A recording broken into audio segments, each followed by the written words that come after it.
Bismillahirrahmanirrahim. Assalamualaikum warahmatullahi wabarakatuh. Baik, kita akan sedikit bicara tentang properti syariah ya. Mudah-mudahan bermanfaat buat teman-teman semua. Bismillahirrahmanirrahim.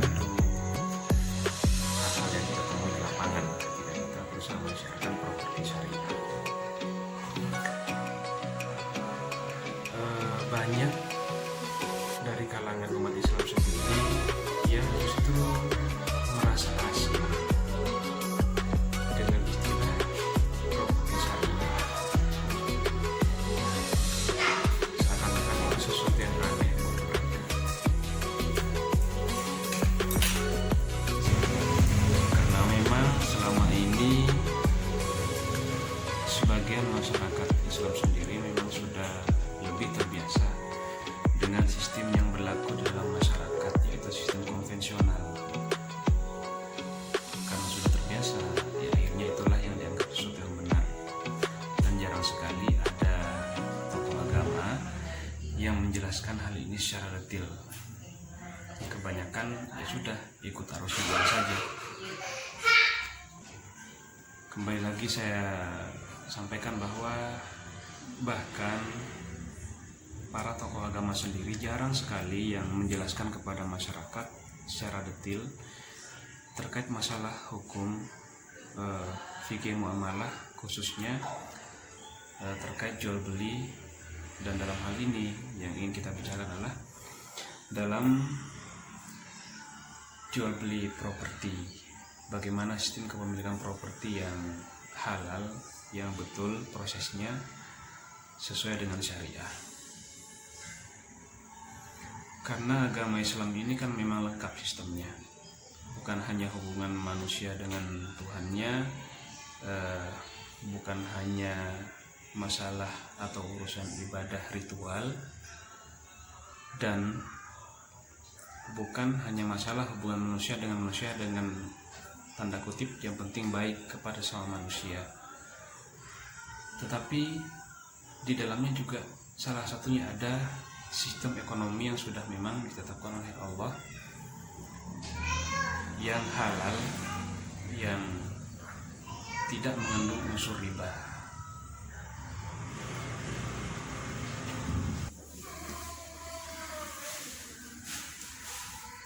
Jadi teman-teman, intinya begini, buat kita yang mungkin belum begitu paham apa sih properti syariah itu, yang jelas dalam tahapan transaksinya, dalam proses transaksinya, proses jual belinya, kita tidak melibatkan bank sebagai perantara yang menyediakan pendanaan. Karena dalam transaksi muamalah yang sesuai syariah, pihak yang bertransaksi itu adalah antara dua belah pihak saja, antara penjual dan pembeli. Itu kalau dalam konvensional, properti konvensional yang terlibat dalam satu transaksi itu ada pihak developer, ada pihak pembeli, dan ada bank di situ sebagai penyedia pendanaan. Lalu si pembeli akan mengembalikan pinjaman dari bank plus bunga, seperti itu kan. Tapi di properti syariah tidak. Misalnya ambil kredit properti dengan skema syariah. Kredit itu bukan tidak boleh, asalkan akadnya sesuai dengan syariah. Bedanya konvensional yang jelas melibatkan bank itu mengambil keuntungan dengan cara menambahkan bunga dalam pengembaliannya. Belum lagi nanti denda dan lain sebagainya. Ada bunga anuitas dan lain sebagainya akan menjadikan harga rumah itu berlipat ganda hingga dia lunas. Jadi ibaratnya pembeli itu tidak akan pernah tahu secara persis harga rumahnya itu berapa sebenarnya. Itu salah satunya perbedaan yang mendasar. Karena harga bisa berubah sewaktu-waktu dalam proses angsuran itu selama sekian puluh tahun. Karena adanya bunga yang naik turun, adanya denda dan lain-lain nanti yang akan ditambahkan di belakang. Walaupun seakan-akan kebanyakan di konvensional di awal itu dipermudah rendah, DP kecil, bahkan 0 DP dan lain sebagainya. Tapi semakin ke belakang akan semakin terasa kesulitannya yang memberatkan, belum lagi kualitas bangunannya yang biasanya di bawah standar. Itu fakta yang biasa kita temukan dalam properti syariah. Harga memang ada 2 opsi, tapi di depan sebelum terjadinya akad jual beli itu berupa opsi. Jika Anda mau beli secara cash, ada harga tersendiri. Untuk harga cash yang jelas lebih murah, karena developer tidak butuh waktu yang lebih lama untuk menunggu unit rumah itu lunas. Sedangkan kredit kenapa lebih mahal? Kenapa ambil margin yang lebih banyak, lebih tinggi daripada cash? Karena sekian tahun kan developer juga menunggu untuk lunasnya satu unit rumah. Kalau harga cash dan kreditnya itu sama, maka di situ developer yang terzalimi. Apakah boleh menerapkan 2 harga? Tidak menjadi masalah, asalkan itu ditetapkan sebelum akad jual beli. Begitu akad jual beli, harga tidak bisa lagi berubah. Harga cash misalnya 100 juta, harga kreditnya misalnya 150 juta. Nah, ini kan opsi. Pembeli pilih kredit, otomatis harga yang diterapkan adalah yang 150 juta. DP-nya berapa? Misalnya 30%. Ya sudah, bayar DP 30%. Tenornya berapa tahun disepakati, diangsur hingga lunas, harganya tetap 150 juta. Dan dalam proses angsurannya itu misalnya pembeli mengalami kesulitan masalah dana, misalnya dananya masih digunakan untuk kepentingan lain atau ada musibah yang tidak terduga, itu boleh mundur untuk pembayaran. Yang terpenting melakukan konfirmasi kepada developer. Atau misalnya ada rezeki lebih, pengen bayar lebih cepat, pelunasan lebih cepat, boleh, dan itu tidak kena denda. Seperti itu. Itu properti syariah. Dan kualitas bangunan insya Allah di atas standar, kualitas premium. Itu yang kami miliki di PT Lukasalen Property. Dan lagi, ketika konsumen itu tidak mampu lagi melanjutkan cicilan, lalu solusinya bagaimana? Ingat, di properti syariah itu tidak ada denda, tidak ada sita.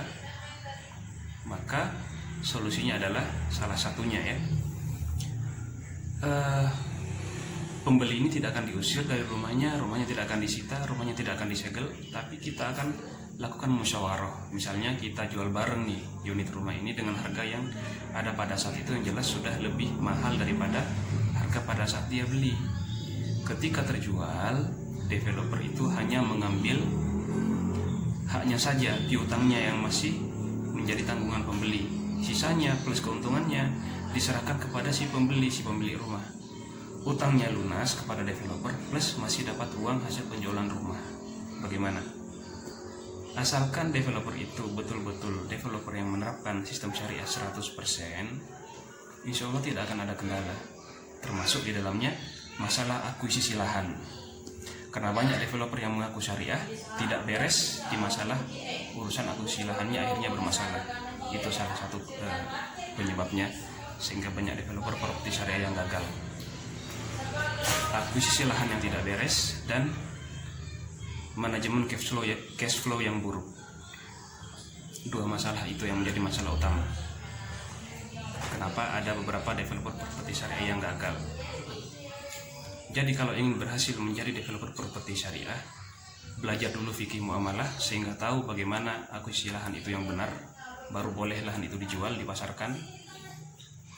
Dan perbaiki, belajar manajemen cash flow yang baik dan benar sehingga aliran cash flow itu selalu bisa berjalan dengan baik dan lancar dan tidak ada masalah dengan lahan sehingga tidak merugikan konsumen. Mungkin itu sedikit gambaran yang bisa saya berikan dari ngomong-ngomong santai sebetulnya ya. Ini juga saya sambil santai di dapur ya, nggak apa-apa. Siapa tahu bisa sedikit berguna buat teman-teman yang belum memahami properti syariah. Tapi masih banyak yang belum saya sampaikan. mungkin lain kali kita bisa ngobrol-ngobrol juga. Yang dekat mungkin bisa ketemu langsung, yang jauh mungkin bisa melalui komentar atau apapun itu, nanti melalui email mungkin bisa diskusi, bisa sharing dan lain sebagainya. Oke, sekian dulu, terima kasih. Assalamualaikum warahmatullahi wabarakatuh.